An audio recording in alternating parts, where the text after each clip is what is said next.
여러분 안녕하십니까? 광주 MBC 뉴스투데이입니다. 먼저 오늘의 주요 뉴스입니다. 광주시와 대구시가 상생협약을 맺고 미래 친환경 자동차 산업 육성을 위해 함께 노력하기로 뜻을 모았습니다. 빛가람 신도시에 있는 공공기관들의 내년 신규 채용 규모가 2,300명에 이를 것으로 예상되고 있습니다. 인터넷 만화 웹툰을 지역의 새로운 산업으로 육성해야 한다는 목소리가 나오고 있습니다. 최근 잦은 비에도 불구하고 섬 지역은 큰 비가 오지 않으면 석 달을 버티기 어려울 정도로 물 걱정에서 벗어나지 못하고 있습니다. 광주와 전남 지역에 내려졌던 대설특보는 거의 해제가 됐지만 많은 눈이 내렸습니다. 눈과 함께 바람까지 강하게 불어 광주 전남 대부분 지역이 영하권으로 떨어지면서 매서운 겨울 추위가 계속되겠습니다. 취재기자 연결해 자세한 소식 듣겠습니다. 송정근 기자. 네, 광주 전남 6개 시군에 내려졌던 대설주의보는 영광과 한평을 제외하고는 모두 다 해제됐습니다. 밤 사이에 제법 많은 눈이 내렸는데요. 담양 13cm를 최고로 광주 9.9, 영광 12, 장성 11.5cm 등의 적설량을 기록하고 있습니다. 큰 도로는 대부분 눈이 녹아서 운전하는 데 불편은 없겠지만 이면도로나 무등산 쪽은 아직 눈이 쌓여 있어 조심하셔야겠습니다. 앞으로 눈은 서해안 위주로 내리겠는데요. 그 양은 1cm 내외로 많지는 않겠습니다. 하지만 이번 눈은 습기를 머금은 젖은 눈, 습덜이라 무겁습니다. 비닐하우스 등 시설물 관리에 유의하셔야겠습니다. 눈뿐만이 아니라 오늘은 두꺼운 옷을 입고 출근길에 나서야겠습니다. 곡성 영하 4.5도, 광주 영하 2.4도 등 광주 전남 대부분 지역이 영하권으로 떨어지겠습니다. 여기에다 바람까지 강하게 불어 체감온도는 실제 기온보다 6에서 8도가량 더 춥겠습니다. 이번 추위는 내일까지 계속되겠고 토요일부터 평년 기온을 되찾겠습니다. 기상청은 영하권의 날씨에 내린 눈이 얼어붙으면서 도로가 미끄러운 곳이 많겠다며 교통안전에 유의해 줄 것을 당부했습니다. MBC 뉴스 송정근입니다. 민선 6기 이후 교류 협력을 한층 강화해온 광주시와 대구시가 달빛동맹 상생협력 협약을 체결했습니다. 두 도시가 미래 친환경 자동차 산업을 선도하고 신노사 문화도 정착시키자는 취지입니다. 한신구 기자의 보도입니다. 발전 가능성이 많고 잠재력이 풍부한 미래 먹거리 산업을 함께 일궈가자. 광주시와 대구시가 두 도시의 경제 발전을 위한 달빛동맹 상생협력 협약을 체결했습니다. 주된 내용은 두 도시가 역점사업으로 추진하고 있는 미래형 친환경 자동차 산업을 선도하기 위해 전기 자동차와 수소연료 전지차를 바탕으로 정부 차원의 대폭적인 지원과 불필요한 규제 개선에 함께 노력하자는 겁니다. 달빛동맹이 이제는 인적 교류 차원을 넘어서서 공동의 경제 발전과 번영을 위한 이익동맹으로 발전을 하는 오늘 계기가 되었다. 이번 협약에는 또 두 도시가 지역 핵심 산업으로 추진 중인 신재생 에너지 분야와 미래 전략 산업을 공동 발굴하고 신노사 문화를 정착하기 위한 협력 방안도 담겨 있습니다. 대구에서 노사 그런 상생의 그런 경험들과 또 광주가 해가오는 새로운 접근 방식이 서로 소중하다고 서로 인식을 같이 했었습니다. 두 단체장은 양적 연구기관이 보유 중인 자동차 시험 장비와 연구 장비 등을 공유해서 관련 업체의 부담을 줄여주자고도 합의했습니다. 두 지역의 발전과 화합을 위해 지난 2009년부터 이어져 온 달빛동맹이 광주 대구 고속도로 개통을 앞두고 이뤄진 이번 상생협약 체결을 계기로 한층 공고해질 전망입니다. MBC 뉴스 한신구입니다. 유치원 어린이집 누리과정 예산이 내년도 광주 전남 예산에서 삭감된 가운데 시도의회가 누리과정 예산의 국가 지원을 촉구했습니다. 광주시의회는 결의안을 통해 누리과정 무상보육은 대통령 공약이자 정부에서 전면 실시해야 할 국가 시책이라며 누리과정 예산을 시도교육청에 떠넘겨선 안 된다고 주장했습니다. 전라남도 의회도 성명을 통해 어린이집 누리과정 예산을 의무 지출 경비로 지정한 지방재정법 시행령을 즉각 개정하라고 촉구했습니다. 밤사이 광주 전남에는 제법 많은 눈이 내려 쌓였습니다. 지금 보시는 것처럼 담양에 13cm로 가장 많은 눈이 내렸고요. 그 밖에 광주 9.9, 곡성 7.5, 한평에는 6cm의 적설량을 기록했습니다. 또 추위도 문제인데요. 현재 광주가 영하 2.4도, 찬바람 때문에 체감온도 영하 4.3도까지 떨어져 있습니다. 오늘 나오실 때 무조건 따뜻한 옷차림하셔야겠습니다. 오늘 낮까지는 산발적으로 눈이 조금 날리는 곳이 있겠고요. 교통안전에도 각별히 유의하셔야겠습니다. 내일까지는 광주의 아침 기온이 영하 2도까지 떨어지면서 추위가 절정을 보이겠고요. 주말부터는 추위가 누그러들 것으로 전망됩니다. 날씨였습니다. 가습기 살균제 때문에 숨진 피해자가 지금까지 확인된 사람만 143명입니다. 광주 전남에서도 피해자가 적지 않을 텐데 신고한 사람은 35명에 불과합니다. 우선은 몰라서도 그렇지만 정부가 소극적인 탓도 있습니다. 보도에 송정은 기자입니다. 2002년부터 가습기 살균제를 사용해온 맹창수 씨는 지난 2011년 아내를 하늘나라로 떠나보내야 했습니다. 임신 중에 폐렴 증상 등으로 대학병원에 입원했던 맹 씨의 아내는 아이 출산 이후 병이 재발하면서 폐가 굳는 폐섬유증으로 숨졌습니다. 똑같은 병으로 숨진 사람들이 가습기 살균제로 인해 숨졌다는 이야기를 들은 맹 씨는 피해 신고를 접수했고 올해 4월 확정 판정을 받았습니다. 코리아 측 대표 사장이랑 면담을 했는데요. 자기네들은 사과를 한국에서 승인을 해줬기 때문에 사과할 명분이 없다 이거죠. 시민단체가 파악한 잠재적 가습기 살균제 피해자는 전국에 900만 명에 이르고 이 가운데 53만 명이 광주 전남북 시민들로 추정됩니다. 그러나 피해자로 접수된 사람은 전국에 530명, 광주 전남북 피해자는 겨우 35명입니다. 대부분이 자신들의 피해 사실을 알지 못하는 데다 정부 역시 소극적으로 나서고 있기 때문입니다. 뭐 병원이나 그런 거 보건소나 이런 데에서 홍보를 하거나 아니면 이제 직접 판매를 했던 뭐 마트나 대형 마트 같은 데서 이야기를 하거나 이런 것들도 이제 이루어지지 않고 정부도 이제 뭐 홍보 같은 것도 이제 따로 뭐 하지 않고요. 이에 대해 관련 당국은 피해자를 찾기 위해 다양한 방법으로 홍보에 나서고 있다고 해명했습니다. TV나 라디오도 했고 물론 이제 전광판이나 이런 거는 서울 수도권에 집중돼서 하긴 했는데 전국 농협 지역당이 있잖아요. 더욱이 내년부터는 가습기 피해를 입었더라도 피해 접수가 되지 않는 만큼 이번 달까지는 꼭 신고를 해야 합니다. MBC 뉴스 송정근입니다. 최근 비가 자주 내렸지만 섬 지역 물 걱정은 계속되고 있는데요. 식수원이 말라붙어 큰 비가 오지 않으면 채 석 달을 버티기 어려운 상황입니다. 양현승 기자가 취재했습니다. 신안군 안자도의 한 주택입니다. 욕실에 있는 큼지막한 통에 물이 담겨 있고 부엌에도 물이 비축돼 있습니다. 수도꼭지에서는 물 한 방울도 나오지 않습니다.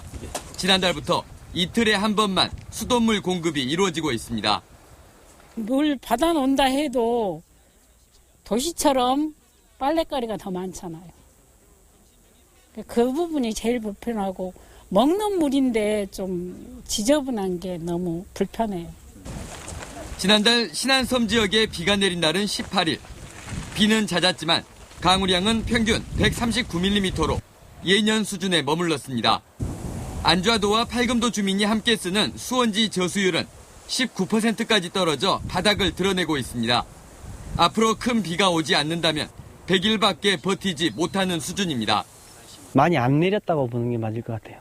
예전에는 넘칠 때도 있고 이 정도로 빠졌던 적은 없었던 거예요. 안좌 팔금면, 임자면에 이어 지난 12일부터는 저수율이 30%로 떨어진 비금면에서도 제한급수가 시작됐습니다. 새 지하수 관정을 개발하고 물이 여유로운 다른 섬에서 수도를 끌어오는 방안도 검토 중이지만 당장의 해결책은 되기 어려워 하염없이 목마름만 깊어지고 있습니다. MBC 뉴스 양인승입니다. 인터넷 만화인 웹툰 한 번쯤은 본 적 있으실 텐데요. 인터넷과 스마트폰의 발달로 큰 인기를 끌면서 관련 학과의 경쟁률이 치솟고 있습니다. 수천억 원대 시장 규모를 가진 만큼 지역의 새로운 산업으로 육성해야 한다는 목소리도 나오고 있습니다. 보도에 문형철 기자입니다.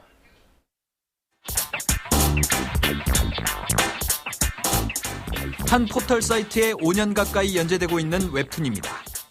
회당 수만 건의 조회수를 기록할 만큼 큰 인기를 끌고 있습니다. 독특한 캐릭터와 소재를 내세운 또 다른 웹툰도 한때 화제를 불러왔습니다. 작가들은 모두 지역대학 출신입니다. 선배님들이 먼저 진출해서 성공하는 모습을 보고 후배로서 굉장히 뿌듯했고 저도 영향을 받아서 웹툰 진출을 목표로 하고 있습니다. 순천대 졸업생 가운데 현재 웹툰 분야에서 활동하고 있는 작가는 50여 명. 인기 작가의 경우 억대 연봉을 받을 만큼 수입도 좋고 진입 장벽도 거의 없어 웹툰 쪽으로 눈을 돌리고 있는 학생은 꾸준히 늘고 있습니다. 만화하는 친구들이 거의 없고요. 웹툰을 그리고 한 10%는 게임 일러스트, 게임 캐릭터. 학과 입학 경쟁률도 2년 연속 15대 1을 넘어설 만큼 높아졌습니다. 이 같은 추세에 맞춰 지역의 웹툰 산업을 육성하기 위한 움직임도 조금씩 시작되고 있습니다. 웹툰 작가들과 플랫폼 업체들이 상생할 수 있는 웹툰 센터를 설립해 선점 효과를 노리자는 겁니다. 지역 웹툰 인력들을 교육시키고 웹툰 플랫폼을 갖고 있는 중대형 기업들하고 연결고리를 만들어줘야 그 자생력을 갖출 수 있다고 보고 있습니다. 올해 국내 웹툰 시장 규모는 3천억 원 정도. 적지 않은 파급력을 가진 새로운 문화 콘텐츠는 대학과 지역의 변화를 불러오고 있습니다. MBC 뉴스 문형철입니다. 광주 출신 중국 혁명음악가 정일성 선생을 기리는 노래비 설치와 노래길 조성이 추진됩니다. 광주시는 4억여 원을 투입해 국립아시아문화전당 입구와 광주시 남구 양림동 학강초등학교, 광주시 동구 불로동의 생가 등에 정일성 선생 디지털 노래비 등을 설치할 예정입니다. 광주천 서석교부터 학강교 사이 천변로와 학강초등학교 인근에는 자동 음향기기를 설치해 각각 1.6km와 400여 미터의 노래길을 만든다는 구상입니다. 빛가람 혁신도시에 있는 공공기관들은 취업준비생들이 선호하는 직장이죠. 내년에는 얼마나 뽑을까요? 백수지 아나운서가 카드뉴스 전해드립니다. 빛가람 혁신도시에 있는 공공기관들은 취업준비생들이 선호하는 직장이죠. 내년에는 얼마나 뽑을까요? 먼저 한국전력이 1,340명을 선발할 계획입니다. 국내 최대 공기업답게 전국 300여 개 공공기관 중에서 채용 인원이 가장 많습니다. 에너지 공기업인 한전 KPS는 300명, 한전 KDN은 152명입니다. 그리고 전력거래소는 20명을 선발합니다. 이번에는 농업 관련 기관들입니다. 한국농어촌공사가 359명, 농수산식품유통공사는 66명을 신규 채용합니다. 문화 관련 기관들은 상대적으로 선발 인원이 적은데요. 콘텐츠진흥원이 45명, 문화예술위원회는 10명을 뽑을 예정입니다. 빛가람 혁신도시 공공기관 전체로 보면 채용 인원이 2,355명이고요. 이 가운데 486명은 고졸사원입니다. 이 기관들의 지역인재 채용 비율이 2014년 기준으로 10.8%였는데 이 기준을 그대로 적용한다면 지역인재 250여 명이 취업할 수 있습니다. 여기에 에너지밸리에 투자한 기업들이 새로 직원들을 뽑고요. 혁신도시 활성화로 서비스업 등이 활기를 띠면 일자리는 더 늘어날 것으로 기대됩니다. 지금까지 카드뉴스였습니다. 민주노총 광주본부가 노동계약 저지 등을 요구하며 총파업 대회를 열었습니다. 민주노총 광주본부는 어제 오후 2시부터 광주시 서구 광천동 버스터미널 인근 도로에서 조합원과 시민사회단체 1,500여 명이 참가한 가운데 살인 진압 사과와 노동계약 폐기 등을 요구하며 총파업 대회를 열었습니다. 집회를 마친 단체들은 새누리당, 광주시당까지 행진을 한 뒤 당사 앞에서 노동 5대 법안 철회 등을 촉구했습니다. 어제 오후 3시 20분쯤 화순군 동면 용포 IC 인근 도로에서 25톤 덤프트럭과 1톤 화물차가 충돌해 화물차 운전자 57살 이모 씨가 숨졌습니다. 경찰은 두 차량 가운데 한 차량이 중앙선을 넘어 운전을 하다 사고가 난 게 아닌가 보고 정확한 경위를 조사하고 있습니다.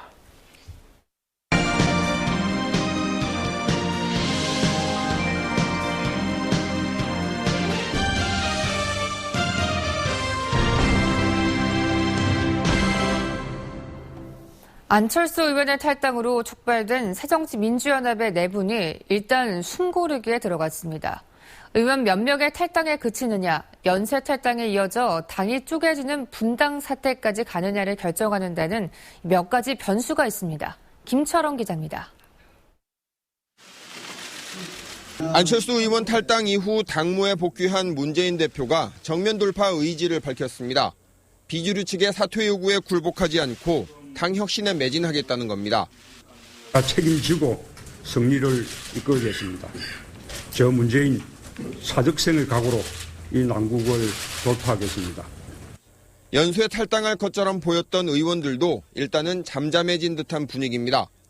이미 탈당을 예고한 황주홍, 문병호, 유성엽 세 의원 외에 추가로 나서는 의원들이 아직까지 없습니다. 하지만 탈당 러시는 언제든 일어날 수 있습니다. 오늘 탈당 후 처음 광주를 찾는 안철수 의원의 발언과 행보에 따라 탈당 행렬이 가속화될 수도 느려질 수도 있습니다. 질문을 한 서너 가지 정도 핵심 질문만 짧은 시간에 그러면 아마 그 답변하는 과정에서 어느 정도 조금은 윤곽이 보이지 않겠어요? 또 하나의 변수는 김상곤 혁신안에 따라 진행되고 있는 새정치민주연합 현역 의원들에 대한 당내 자체평가입니다. 이 평가에서 낮은 점수를 받은 의원들이 결과가 공개되기 전에 탈당할 가능성이 높다는 분석입니다. 하위 20%에 해당돼 새정치민주연합의 공천에서 배제되거나 탈락한 인사라는 낙인이 찍힐 경우 내년 총선에서의 타격이 불가피할 것이기 때문입니다. 평가위는 배점 비율이 가장 높은 선거구민 여론조사를 남겨두고 있는데 실시 시기는 극비에 붙이고 있습니다. 이르면 연말, 늦어도 선출직 평가위원회 활동 시한인 내년 1월 13일 직전이 탈당 사태의 고비가 될 전망입니다. MBC 뉴스 김철원입니다. 총선 출마 예정자들이 선거구 획정 지연에 반발해 대법원에 총선 실시를 금지하는 가처분 신청을 냈습니다. 서동용 변호사와 서삼석 전 무한군수, 김영직 지역미래연구원장은 기자회견을 갖고 예비후보 등록이 시작된 지금까지도 선거구가 획정되지 않아 선거권과 미선거권 모두 심각하게 침해받고 있다며 가처분 신청 이유를 밝혔습니다. 이들은 선거가 치러지더라도 선거 자체가 무효로 판단될 가능성이 있다며 형 정치권이 이익 앞에서 자신의 의무마저 방기하고 있다고 주장했습니다. 광주시 의회가 도시철도 2호선 건설 방식과 관련해 저심도 방식의 원안 고수를 촉구했습니다. 광주시 의회는 윤장현 시장이 지난해 12월 시민의 뜻에 따라 2호선을 원안대로 차질 없이 건설하겠다고 약속한 뒤 1년이 지났는데도 총사업비 증가 등의 이유로 5가지 대안을 제시해 지역사회의 혼란과 갈등을 부추겼다며 이같이 주장했습니다. 또 광주시는 논란을 더 확산시키지 말고 연말까지 현명한 결정을 하라고 덧붙였습니다. 광주의 핵심 사업인 자동차 100만 대 생산기지 조성 사업의 성공적 추진을 위해 당을 초월해 여야와 민간이 함께 힘을 모아야 한다는 의견이 제시됐습니다. 새누리당 광주시당이 주최한 자동차 100만 대 생산도시 성공을 위한 정책 간담회에서 성백섭 조선대 교수는 정부의 적극적 지원과 더불어 광주시의 일자리 창출 모델 제시와 사회적 공감대 형성까지 더해져야 사업 탄력이 가능하다고 주장했습니다. 어제 간담회에서는 완성차 부품업체의 의지가 중요한 만큼 지역 차원의 유치 방안을 찾아야 한다는 의견도 나왔습니다. 전라남도 교통연수원이 광주시 일곡동에서 분리한다는 협약을 맺은 지 2년 9개월 만에 강진군 성정면에 새롭게 문을 열었습니다. 최진수 기자가 다녀왔습니다. 전라남도 교통연수원이 월출산 기슭에 새 간판을 달고 문을 열었습니다. 2만 1,000제곱미터의 부지에 75억 원을 들여 연건평 2,300제곱미터 규모의 한옥 형태로 들어선 연수원은 강당과 세미나실, 숙소 등을 갖췄습니다. 도내 운수 종사자 약 2만 3천여 명의 보수교육, 신규 채용자 교육이 이루어집니다. 연수원 부지에는 안전교육 종합체험관이 따로 지어졌습니다. 이곳에선 차가 뒤집히는 사고를 직접 겪어보고 갑자기 차가 설 때 안전띠의 중요성, 지진이 났을 때 대피 요령 등을 체험할 수 있는 18종의 시설과 장비를 운영합니다. 재난 안전 및 교통 안전에 대한 체험을 이렇게 병행하도록 함으로써 안전 교육에 커다란 효과를 거둘 것으로 기대합니다. 그러나 안전교육 체험관은 어린이 교육이 중심이고 교통연수원에서 이루어지는 교육은 이론에 그치는 한계를 안고 있습니다. 전라남도는 교통연수원의 대중교통 접근성을 개선하기 위해 광주 해남, 광주 강진 간 시외버스를 하루 7차례씩 연수원 근처로 거쳐가도록 했습니다. 전라남도는 교통연수원 맞은편에 직접 안전운전을 체험할 수 있는 교통안전교육체험센터를 유치할 계획입니다. MBC 뉴스 최진수입니다. 연간 50억 원의 적자 손질 보전금을 지원받는 목포 시내버스 업체들이 임원에게는 억대 연봉을 주고 있는 것으로 나타났습니다.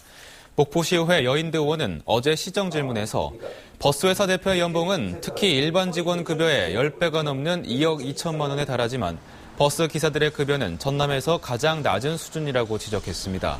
여 의원은 또 태원 유진 운수가 수익성이 높은 천연가스 충전소와 차고지를 사주 일가 명의로 운영하는 등 적자 개선을 위한 자구 노력을 하지 않고 있다고 덧붙였습니다. 광주시의회가 내년도 광주시와 광주시 교육청 예산안을 의결하고 올해 회기를 마쳤습니다. 광주시의회는 내년 예산으로 광주시는 당초보다 3억 원 늘어난 4조 605억 원, 광주시 교육청은 1조 7,015억 원을 심의 의결했습니다. 또 시의원과 광주시장 등이 발의한 13건의 조례안을 의결하고 올해 131일간의 회기를 모두 마쳤습니다. 광주시의회는 내년 1월 16일 임시회를 시작으로 8차례 131일간의 연간회의를 열 계획입니다. 빛가람 혁신도시는 다른 혁신도시에 비해 연구개발 네트워크가 빈약한 것으로 나타났습니다. 한국조세재정연구원이 개최한 세미나에서 가톨릭대학의 이종원 교수는 공공기관 이전으로 지역 인재 채용이 늘고 있지만 공공기관의 연구개발 기능은 주로 수도권 대학에 의존하고 있다고 밝혔습니다. 또 다른 혁신도시와 비교해서도 R&D 네트워크 밀도가 낮다며 지역 내 산학연 네트워크 구축이 필요하다고 지적했습니다. 한전이 에너지밸리 사업에 투자를 약속한 77개 기업 대표를 초청해 세미나를 열고 에너지 산업의 미래를 전망했습니다. 이 자리에서 특강에 나선 서울대 김희집 교수는 에너지 신산업의 성장 잠재력이 무궁무진하다는 점을 강조했고, 가천대 홍준희 교수는 국내외 에너지 산업의 동향과 미래의 모습을 투자 기업들에 설명했습니다. 광주 상공회에서는 어제 제3회 광주 상공대상 시상식을 열고 모범 상공인들과 근로자들을 표창했습니다. 어제 시상식에서 경영 우수 부분의 모아 종합건설과 고용 우수 부분의 성일 이노텍 등 6개 기업 대표들이 상공대상을 받았고, 현대하이텍 박숙기 차장과 뉴바이오 정춘하 사원 등 13명이 모범 근로자 표창을 받았습니다.